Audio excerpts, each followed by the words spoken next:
are seeing on the international stage also shows you the thuggish behavior of Donald Trump. Going in, kidnapping the president of Venezuela, Maduro. The actions right now threatening to bomb Iran. We've seen the bombing take place in Syria. Now we see him saying that they will do whatever they necessary, even take Greenland by force. That has forced France and other European nations to literally move troops to protect Greenland. He wants to blow up NATO. He believes that he can do whatever the hell is it that he wants to do, and Republicans are going to support that. In fact, yesterday, J.D. Vance cast the deciding vote that stopped the war powers being taken from him. So there was a resolution for Congress to say, hey, you got to come to us before you do any more attacks in Venezuela. And so Republicans who were complaining about his actions, guess what? They buckled. Yeah, I'm talking about you, Josh Hawley. I'm talking about you, Senator Young of Alaska. And this is what we are dealing with. I want to bring in right now Damian Murphy, the Senior Vice President of National Security and International Policy, the Center for American Progress. Damian, here's what's crazy.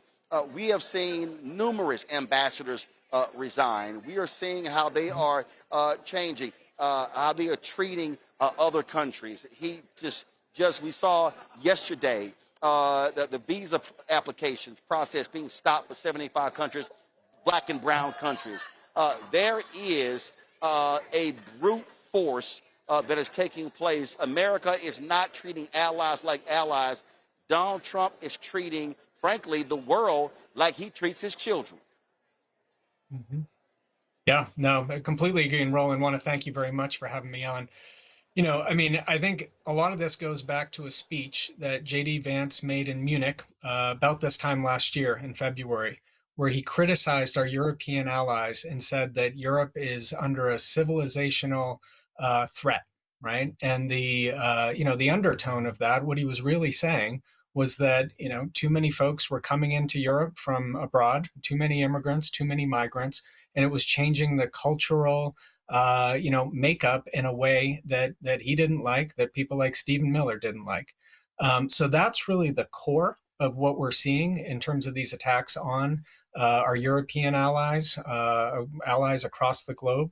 It's deeply seated in this view that civilization needs to look a certain way, and if it doesn't, then they're going to be on the other side of the United States. I want to stay right there because what people don't seem to want to accept is that the United States exported Jim Crow. The reality is when you had Americans who owned or were involved in various ventures across the world, they brought Jim Crow with them. I remember reading the book on Robert Abbott, of course, the founder of the Chicago Defender, and he would do an annual trip around the world, and how he talked about visiting places and being denied the ability to stay at hotels that were operated by Americans. Hitler sent his emissaries to the United States to study Jim Crow, to bring those practices back to Germany. And what we are seeing, we're seeing these American folks who are complaining about immigrants, who are complaining about people of color in these various countries, these African nations as well. We're seeing all of that. We're seeing all of that happen right now. So they want to tell those folks about don't let these people in, but those countries are also dying because, frankly, their population is shrinking. That's right. That's right. Well, and I mean, we're seeing this in a really, really organized way, right? So, someone like a Stephen Miller, a Steve Bannon, a J.D. Vance sees real inspiration in people like Prime Minister Orban in Hungary, who's done some of the most terrible stuff with respect to immigrants and, promoting this version of white Christian nationalism. So they really do kind of get sustenance from that, get inspiration from that, and spend a lot of time together. There's a lot of travel back and forth across the Atlantic to trade ideas, to network together. And you're seeing this with far right parties across Europe. In Germany with the AfD party, in the UK with the Reform Party. This guy Nigel Farage, who runs the Reform Party there. Kind of an extreme fringe figure, throughout, these past couple of years. Just a couple months ago, got a meeting in the Oval Office with Donald Trump, right? So, just so many examples where, the president himself and the administration have really just spit in the eye of our European allies, those that, have been close with us for so many years and have, fought alongside us in places like Afghanistan and stood by us after September 11th. Those governments that are in power right now, Trump is, basically doing what he can to undermine them by empowering the far right movements across Europe. What does it? I mean, look, you just had the woman who was granted the Nobel Peace Prize, doing all she can to curry favor for Trump. She came out today saying that she presented him her Nobel Peace Prize. Well, guess what? She can do whatever she wants to do, but his name ain't on it. He didn't win it. He's not going to win it. And the reality is, what Donald Trump wants to do, he wants everyone to be subservient to his interests. He wants to force everyone. And I think the only way this thing changes, and we're seeing this, is if these other nations say, you know what, we're going to bypass y'all and we're going to do our own trade deals. We're going to do our own efforts because these nations have to recognize that they can no longer depend on the United States to be that friendly ally.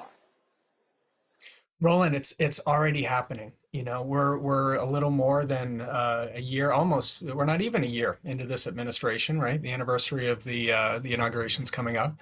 We're not even a year into this, and the Europeans have already, very close to signing a trade deal with countries across Latin America.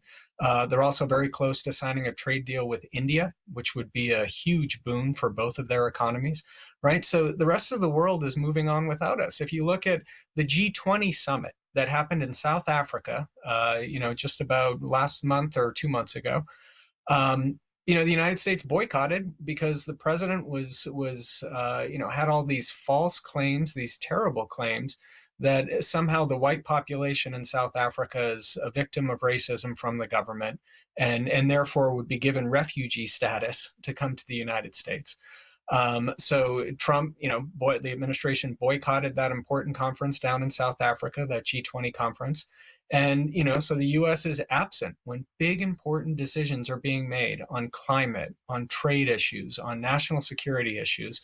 We're just not at the table because of, delusions that he has in his head about, racism against white people in South Africa. I mean, it's absolutely ludicrous.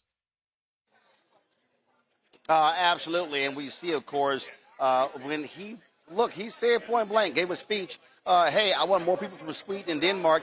They want white people coming into the country. They do not want black and brown people. Going to go to our panel with questions or comments. Nola, I'll start with you. And Hey, Nola, it's great to see you. Same. I have a question for you. I'm going to take the audience a little bit out of European security.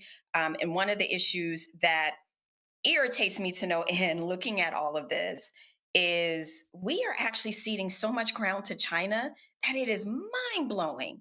Can you speak to that a little bit and what that impact is on us domestically? So we just rolled out this new tracker at the Center for American Progress this week that looks at I all saw the it. I ways that loved the it. Trump administration, it's a great tool, right? And it shows all the Mhm. ways that this administration has undermined US power abroad and US influence abroad. And, we see that most acutely, as you say, with respect to the relationship with China. And just a couple of examples, right? Roland referenced this before. So many of our ambassadors have stepped down. A lot of them have just been fired, right? The administration, with really no cause and no reason, has fired hundreds of U.S. diplomats, right? So that means less Americans in embassies, manning these embassies all around the world, and that void gets filled by China. So, if you're an American business who's trying to break into a market in Southeast Asia or Sub-Saharan Africa, and you need the help of the U.S. Embassy, there's less people there that can help you do that. China's filling that void. We see it with the tariffs, probably in the most acute way, right? Where Trump has just gone on this really irrational, imposing tariffs all over the world, so no real logic to it, no real rhyme or reason to it. And, what he says is that he wants to bring manufacturing back to the United States and he wants to lower prices for the American people. Well, since these tariffs have gone into effect, prices have gone up over the course of this past year for everything that people buy at the grocery store or other consumer goods that, a lot of which have to be imported to the United States. And manufacturing jobs have also gone down in the country. So the two things that he's trying to solve for, the tariffs don't do that. Again, China wins, China fills the void. We also see this in, our ability to influence countries around the world and try to develop diplomatic relations with countries around the world. So, a couple of our tools, communication tools that we have to do that, Voice of America, Radio Free Asia, Radio Free Europe. Trump administration has gutted all of those things. How does that void get filled? Chinese broadcasts going to all these places in the local language to gain influence, and we're just seeding that field all over the place, all around the world. Coney. Thanks for having me this evening. With the abduction of President Maduro, I just was curious, what are the greater implications for Latin America at large, and what precedent does this set for abducting other world leaders whose policies we simply just may not agree with? Yeah, I mean, this was so clearly a breach of international law, first and foremost. But then second, he had no authority under American law to do what he did. No congressional authorization, really no even informing of Congress that he was going to do this. So, I think that there are domestic, pieces to this where, he's clearly sidestepping the law. In terms of your question, how this plays out across the region, look, this is our backyard. This is, the part of the world where we should be leaning in on all of our relationships, right? Diplomatically, through the business community, through civil society, kind of getting together across the region. And what Trump has done with this signal, and even more importantly, actually, these extrajudicial killings that we're seeing all across the Caribbean. Dozens and dozens of people being killed with, completely illegally, right? These are extrajudicial killings that we're seeing. No authority of law happening here, right? So the message that this sends broadly across the region is that the United States is not a trusted partner. And, that those things come home to roost. They come home to roost in terms of migrant flows across the region. They come home to roost in terms of, countries wanting to trade with us. They come home to roost in terms of kids wanting to study here in the United States. For so long, this place was a beacon for students from around the world wanted to come here, learn at our universities. NOLA sees this at Georgetown, wanting to learn at our universities, really feeling a magnetic draw to this place. All across the board, universities here in the United States are seeing declined, registration by foreign students. And that's because they don't feel as though this is a welcome environment to come to, right? So, when the president takes actions like going after Maduro in the way that he did in an illegal fashion, it sends a message that goes much beyond Venezuela. It goes much beyond, the northern part of South America. It's a message that he's sending around the world. And that's one of the U.S. is a bully, that might makes right, that's how we conduct ourselves around the world now. And that folks just